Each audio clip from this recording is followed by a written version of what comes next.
Good evening, Ultra Servers. Welcome to the Ultra Server webinar. It's Ari. I will be presenting tonight. I bet you thought it was Alexis, but no, it is I. I will be presenting. Um, Sorry for sending this out so late. It might be good morning for some of you guys, so depending on what time you're watching this, good morning. We were hoping to have sent this out uh, earlier this afternoon, but we did sit with Father and had like a little meeting to discuss like certain logistics and more things when it comes to, at least for the Ultra servers, make sure that we kind of wrinkle out any details that we had to do. We will be focusing specifically on Holy Thursday and Good Friday. We'll make another short little video for the Easter Vigil, but yeah, let's go ahead and get started. So, what we'll be discussing this evening or this morning, depending on what time you're watching, um, is just kind of like a quick overview of the Ultra Server Ministry, the mass parts, any important guidelines that we might have to follow, but specifically kind of trying to focus on Holy Week. So, as many of you know, the Ultra Servers, your overview is just you're basically the right hand of Father, so you're assisting the priest in different areas of the Mass. Altar servers carry the cross, the processional candles. They hold the book for the priest or celebrant when he's not at the altar. They carry the incense. They present the bread, wine, and water to the priest during the preparation of the gifts, or assist him when he receives the gifts from the people. They wash the hands of the priest, um, and just basically assist the priest or deacon as necessary. So again, you are the right hand of Father. You basically assist in making the Mass flow a little smoothly, and you just essentially play an integral part of the liturgy of the Mass. So I think it's a very neat ministry. So yeah, and as altar servers, you are to participate actively in the Mass. You should respond to the prayers and dialogues of the priest along with the congregation, and you should be joining in singing the hymns and other chants of the liturgy. Alexis did mention this in another webinar he made. He will be watching, so it's just kidding, it's a joke. But yeah, you should be particularly participating as an active member of the Mass. So in a sense, you are. So it's a very neat ministry. This is another little ministry overview. So this is a picture of my little brother. But this is basically to kind of review what your vestments are. So you will be wearing an alb, the cincture based on liturgical time. For those of you who might not know what a cincture is, it's the belt that you wear around, but the proper name is cincture. If you ever have any questions on whether or what color you should wear, take a look at the altar. The altar will have the correct liturgical colors. So if you ever see, you know, purple, you will wear a purple cincture. Red, you will wear red, just depending on what you see on the altar. Um, if you ever have any additional questions or still are unsure, ask your sacristan of the Mass. You can ask Father, you can ask Alexis or myself if I'm present. Again, though, the easiest way to find out, I would say, is just looking at the altar, and that will have the correct liturgical color based off the liturgical time. So, yeah, and kind of like a cool little resource is usccb.org. It's kind of like a website where you can kind of see like the daily readings or anything like that. Just additional information, but it's kind of a neat resource to kind of take a look at. Uh, I always suggest wearing comfortable shoes because you will be going up and down the altar and you will be standing and just participating actively, but just to make sure that nobody slips on the altar. We have had that happen before, so we want to make sure that you have shoes that are going to just kind of make sure that you're not going to be slipping or like falling. We don't want any accidents on the altar. Particularly specifically talking to like the ladies, heels are fine, but just kind of make sure that I kind of suggest flats just because it's a little bit easier to go up and down the altar and just again to make sure that no one falls. Um, Church attire. So make sure that you're wearing the correct church attire. no t-shirts with like logos and things like that. Just making sure that you all look nice. And again, I've never seen a problem with it. So yeah, that's kind of just like an overview of what you wear. But again, you guys should know this. Just a quick rundown of the mass parts. I kind of wanted to emphasize certain parts that I thought were important, specifically to the altar servers. So we will be going briefly over every mass part. Okay, for the entrance, again, every mass is a little different because we have a different number of altar servers that participate and help in every mass. So these things might change depending on how many altar servers we have available for every celebration. So usually for the procession in, we will have someone carrying the cross, two altar servers holding the candles, then we'll have like the deacon and the father, usually. Again, it just depends on every mass. So if we only have one altar server, we will have just the cross. If we have two altar servers, we will only have the cross and we will not carry the candles unless we have two altar servers to carry the candles. If not, then we will not have candles. The altar server would just process in behind the cross with no candles if we only have two.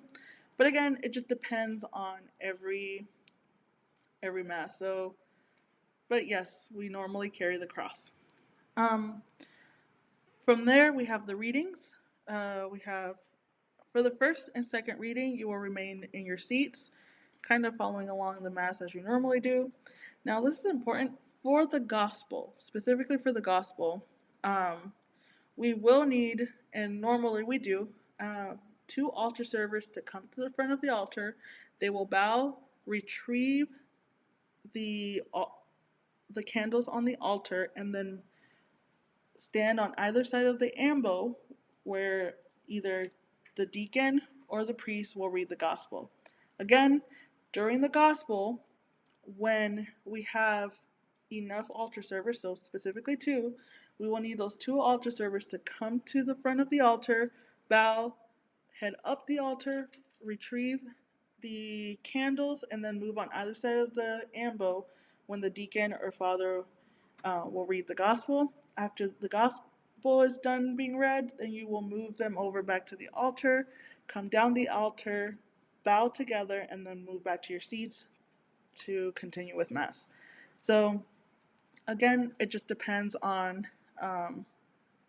every Mass whether or not we have enough altar servers.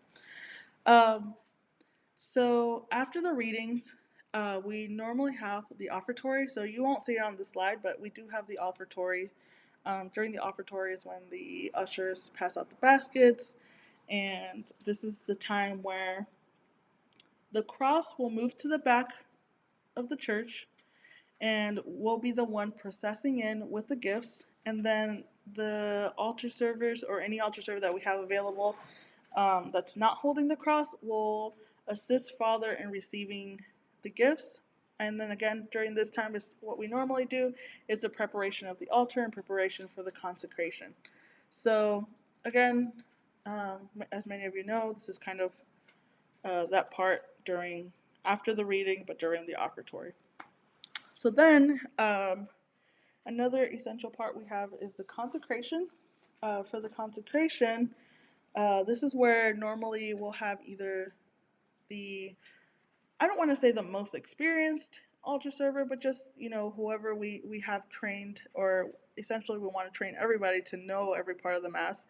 But whoever is closest to the bells, this is during the consecration is during the time where that altar server will be ringing the bells. Okay, so during the consecration, the priest will say the Eucharistic prayer, and from there, the Holy will be sung by the choir. Normally, what I say is closer to the end of the Holy, you kind of want to move up to the altar stairs where the bells are at, just to kind of already be ready. And then, when everyone is kneeling, Father will then, with his hands extended over the bread and the wine, this is where, when you as an altar server who are ringing the bells sees the priest's hands over the bread and the wine, you will ring the bell once. So remember, you want to make sure it's loud, but really you just kind of flick your wrist once. After that, the following time that you're going to ring the bells again, Father will raise the bread up and he will say something. He will say, "Take this, all of you, and eat of it, for this is my body, which will be given up for you." When he raises the bread up, after he says that, you will ring the bells 3 times. So again, 3 flicks of the wrist. So when you're ringing the bell, just kind of make sure you take like a small pause between every bell, just to kind of make sure that we're kind of having that moment of reverence. After he does this with the bread, he will also do it with the wine. Again, he will say, "Take this, all of you, and drink from it, for this is the chalice of my blood." So he'll say that, and then he'll lift the chalice up. Again, you will ring it 3 times. So with the flick of your wrist, you'll ring it 3 times. Remember, it's a moment of reverence. It's a very like the integral part of our Catholic faith, and um, again, take a pause after every ring that you do. So from there, we will continue Mass to the communion. So during this time of the communion, um, just be alert to see if anyone needs your help. And you should also, during this time, we'll be putting anything away from the altar that needs to be put away. And then we have the final prayer. After the final prayer, the person that is designated the cross will be leading out the procession. So you will go ahead and get your cross, move to the front of the altar, and then, as normal, we process out. So make sure for the other altar servers who are not carrying the cross, you also will follow Father and give reverence, then follow the cross at the end during the procession. And after you're done with all of that, make sure to put your vestments back in the designated area that you found them. Make sure to keep the place clean, and you want to take care of everything and leave it better than when you found it. So that's kind of like what I normally tell all the altar servers. Just make sure to put everything back in its place. These are just some important guidelines to remember. Reverence. This is very important. We are in Mass. We are celebrating something that's very important and integral to our faith. So servers should be mature enough to understand their responsibilities and to carry them out well and with appropriate reverence. So when you're in Mass, you're actively participating. Please do not be talking amongst each other unless it's absolutely necessary for something in regards to the Mass. This is a very, everyone's watching you. So make sure to be mature and follow, participate with the utmost reverence. Remember, this is a service, and this is a service to others, so please be respectful to one another and all those who are in the Mass and the congregation. You are representing, our church and your ministry, so just be mindful to be respectful. But again, these are things that, they're just important guidelines that we have to follow, and just kind of reminding everyone of them. I've never seen a problem, but again, just to kind of remind everyone. Again, another important guideline is just please be there on time. This is very, very important, just for everyone, to make sure that we have everyone that needs to be there, to make sure that the sacristan already knows. Just be there on time. Make sure to try to get there. Parents, please make sure to get your kids there on time. No later than 15 minutes, because we do have, in place the protocol to find a replacement or find someone who's going to substitute those altar servers. And, in case there's some important announcement or something important that needs to be told to the altar server, any changes or anything, we want to make sure that the altar servers know. So both our adults and our young altar servers, please try to be there on time. Parents, please make sure your kids are there on time. Again, I would say no later than 15 minutes before Mass. Even if you want to get there, you can get there 30 minutes and it'll give you some time to pray. But again, just be there on time. And please check in with your sacristan of the day. So we are telling our sacristans to kind of get to know their ministers, so that includes the altar servers. So please check in with your sacristan so that they are aware that you're there. And yeah, so I will have my contact information and also Alexis's contact information at the end. So in case you cannot make it on time for whatever reason, you can either send us a message or text us, or just in emergencies or something, or email us that you will not be there, and try to let us know with as much anticipation as we can receive. So whether it's 24 hours or more in advance, that would be great, and that way we can kind of arrange to see who can be in your place um, for mass. So just again, important, make sure you're on time. All right, let's get into the fun part of our webinar. We're going to be focusing on Holy Thursday and Good Friday. For this webinar, we will make a shorter video for the Easter Vigil, just to kind of go over that, but we'll be going over Holy Thursday. Here you see an outline that was provided to our liturgy office, just kind of outlining what Holy Thursday will look like, and Good Friday. And we do have one for Easter Vigil as well, and I'll provide the link to these resources at the very end of this presentation. But let's go ahead and get into it. So we'll have our entrance procession, if you see it on the top left, and hymns. That's kind of like we enter like we normally do and we process in. So we kind of, like we normally do every Mass, we have a procession in. But the only difference is we will be adding the incense at the beginning. So this is the way that we're going to be processing in, is that we have the incense, the cross, the candles, and then we'll have like the deacons, and then Father process in. So that's the only big difference for this particular celebration. It's just kind of this part of the celebration. From there, we'll have the greeting and the presentation of the oils. Again, this doesn't necessarily pertain to our altar servers, but it's just kind of good to know so that you know what this celebration will look like. Now, I highlighted the Glory to God where it says sung right there. It's in yellow because in this particular part of the celebration, we will need an altar server to ring the bells. Father Luis said hard, so ring those bells as much as you can throughout that glory, and you will ring it throughout the whole glory. So it will be a workout. So you're just going to be ringing throughout the whole glory. So yeah, so just kind of keep that in mind. Whoever it might be, it will be a workout. Your arm will be tired, but that at least for the glory to God. And then we have what it's called the collect prayer. Again, it doesn't necessarily pertain to the altar service, but it's good to know just so you kind of have an idea of the correct terminology for Mass and the celebrations. So then we have the liturgy of the word. We have, again, normal, like we have the first reading, the psalm, and the second reading. This is where you remain in your seats. There's nothing too different during this part. And then we have the chant before the gospel. So this is again where I mentioned before the gospel. This is where the altar servers will come up to the front of the altar, will bow, will go up the altar, retrieve the candles, and then move to the ambo to stand next to, on either side of the ambo, while the deacon or whoever's doing the gospel, whether it's deacon or father, will be reading. So in this case, I believe it will be our deacon.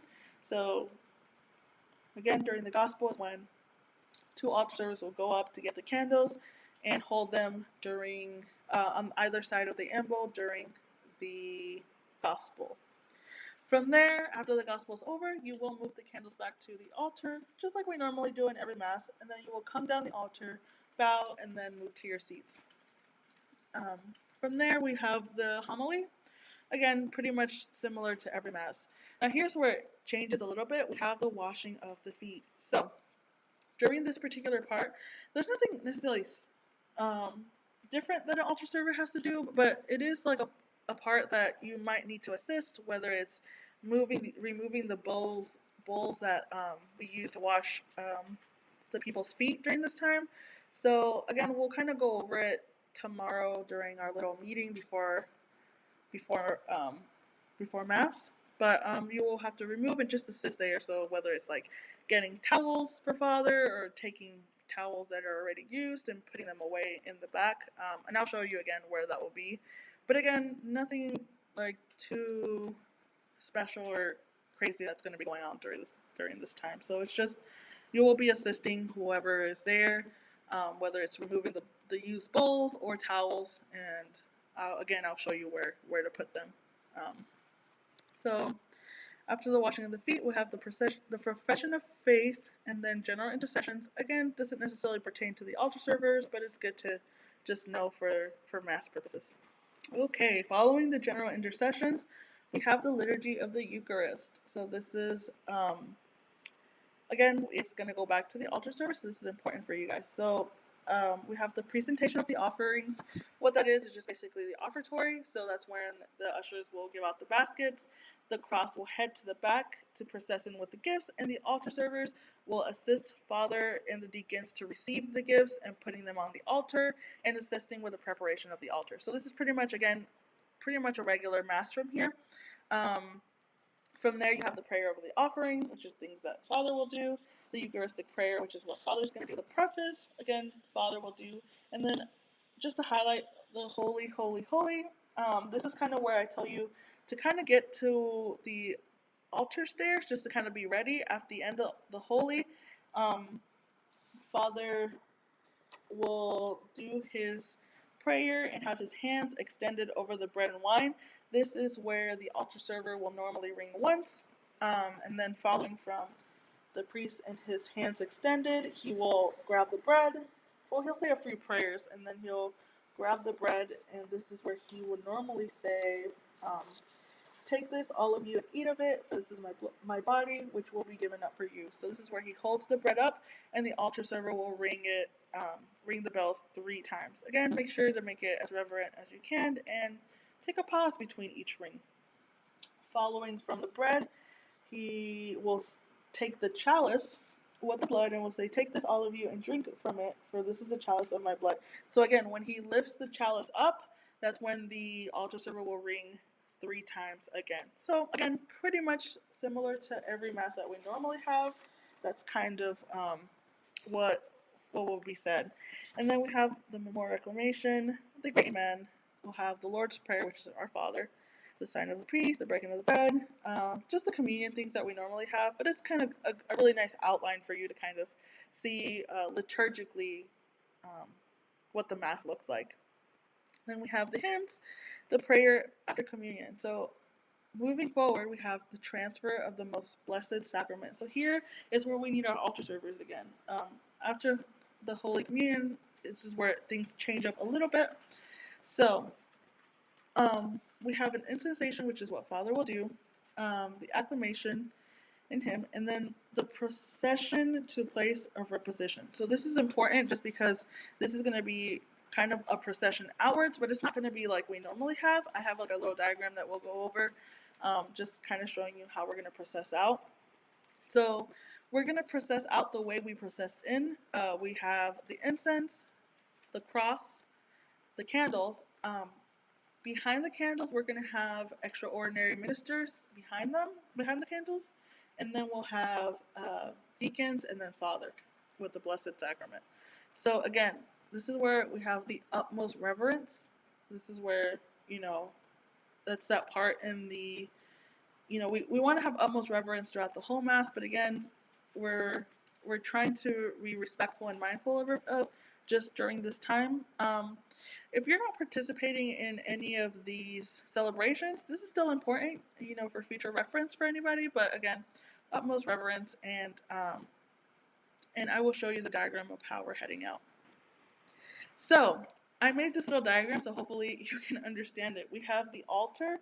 On the right, we have the choir. On the left, we have the tabernacle. So whoever is holding the incense will be going to the right towards the altar.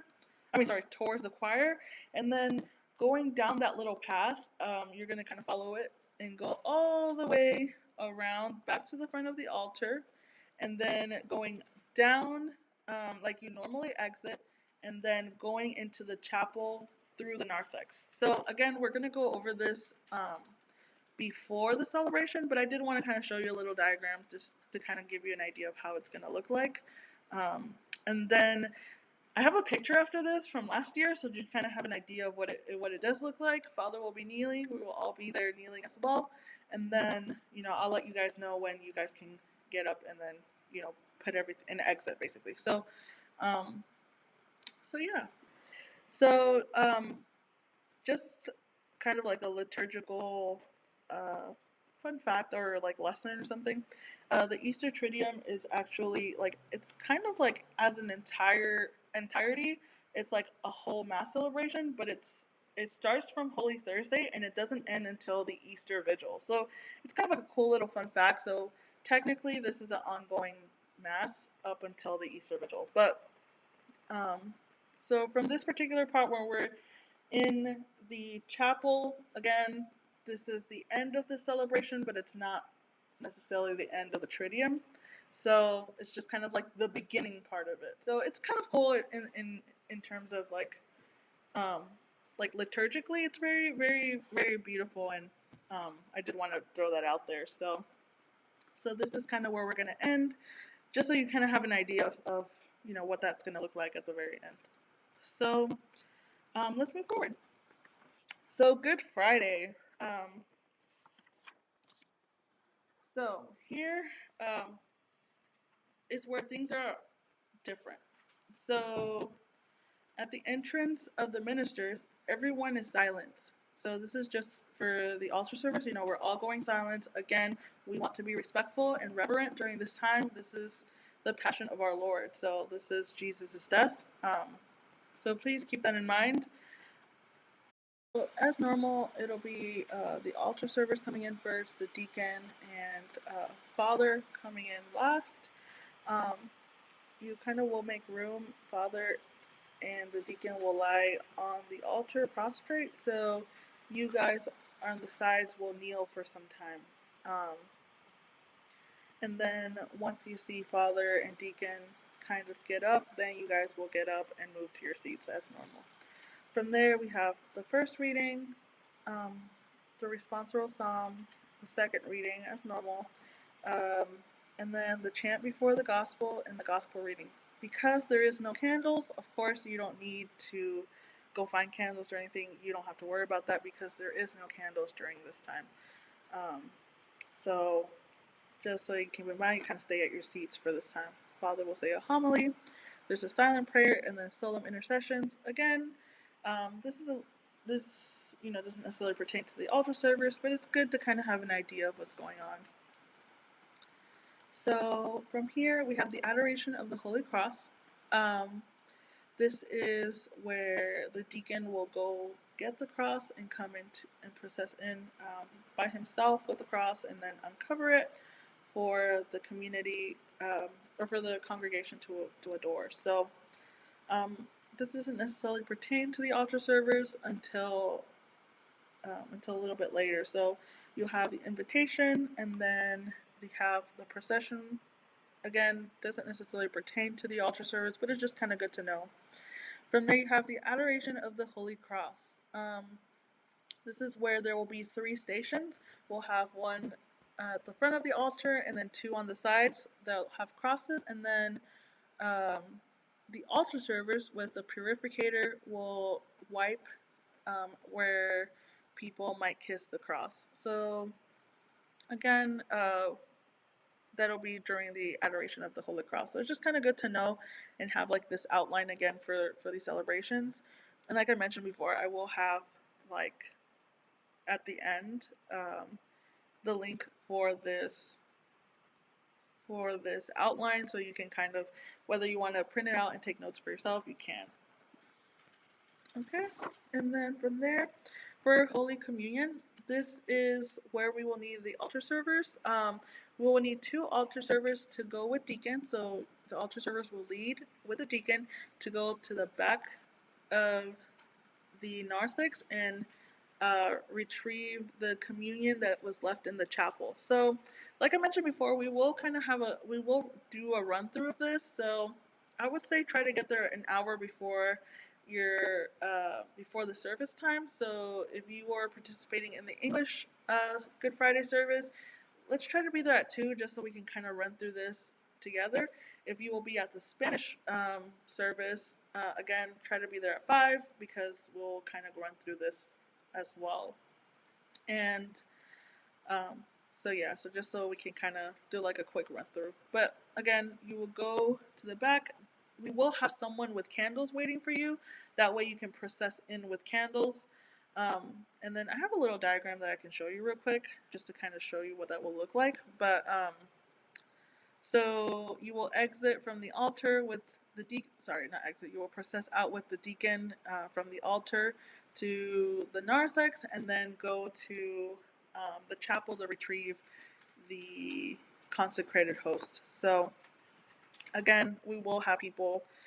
We will have someone there with lighted candles for you to be able to come back in with the communion. I mean the consecrated host for communion. So from there, you will put the candles at the altar like we normally would, and then at the end of communion, you will again grab the candles and then process out with deacon to put away the communion.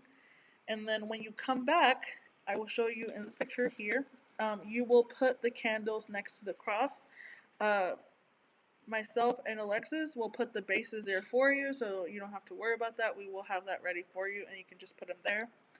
And then after that, Father will say the prayer after communion. He will have a prayer over the people, and then we will departure.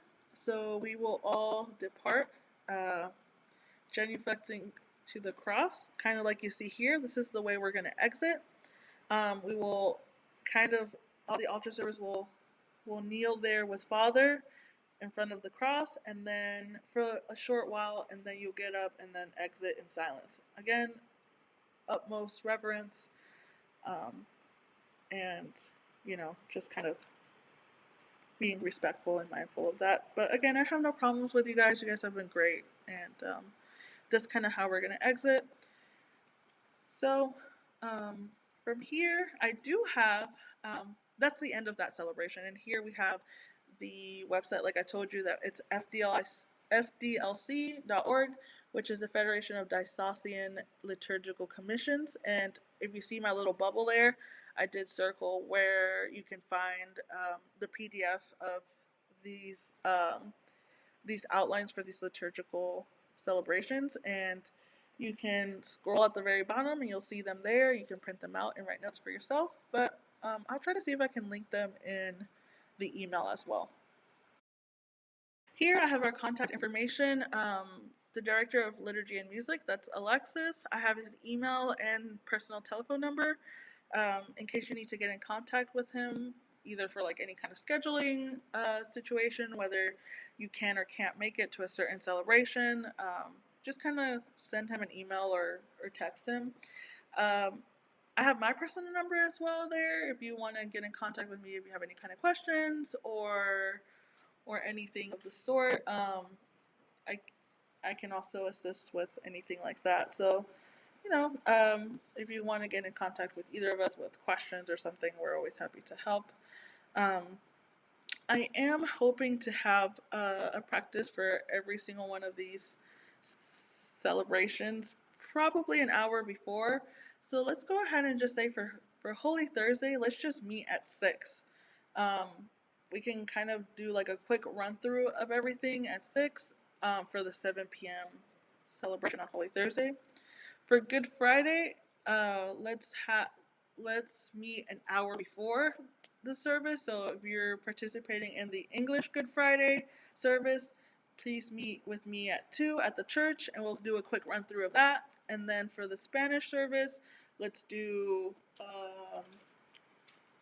5 p.m. That way we can kind of run through it as well. And then for the Easter Vigil, let's try to get there at 7 p.m. to kind of run through Easter Vigil as well. And like I said, I will have another video for that to kind of go over like the logistics and things like that. It will be shorter than this one. So thank you so much for your patience. And let's have a good Holy Week. And thank you again. So I hope you have a good evening or a good rest of your day. And I hope to see you tomorrow or today, a Holy Thursday at at the church at 6 p.m. So I will see you there at 6 p.m. Thank you so much.